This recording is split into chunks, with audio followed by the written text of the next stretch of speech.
প্রিয় ভাই সব, তো আল্লাহর উপর ঈমান আনার জন্য কয়টা শর্ত বলছি না? এই যে প্যাচ লেগে গেছে, কয় যে 3টা। আল্লাহর উপর ঈমান আনার জন্য শর্ত কয়টা? 4টা। 4টার বলছি কয়টা? 2টা। আরেকটা হচ্ছে আল্লাহর কুদরত, এ বিশ্বাস করা। আল্লাহর কুদরত মানে শক্তি। আল্লাহর কিছু বিশ্বাস করবেন বলেন জোরে? শক্তি। আকাশ এবং জমিনের শক্তিশালী কে? কিন্তু আমার দেশের জনগণ, কিছু কিছু রাজনীতিবিদরা বলে জনগণই নাকি সকল ক্ষমতার, সকল শক্তির উৎস। কি পাগল!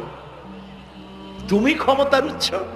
নাকের মধ্যে ময়লা, দাঁতে ছাতা, পেটের মধ্যে দুর্গন্ধ ভরা, ক্ষমতার উৎস? আশ্চর্য কথা। এই যে ক্ষমতার উৎস, হাজার হাজার লোক এখানে বসা, 2টা ভাউয়া ব্যাংক যদি 2 কোণা দিয়ে ঢোকে, ভাউয়া ব্যাংক চেনেন?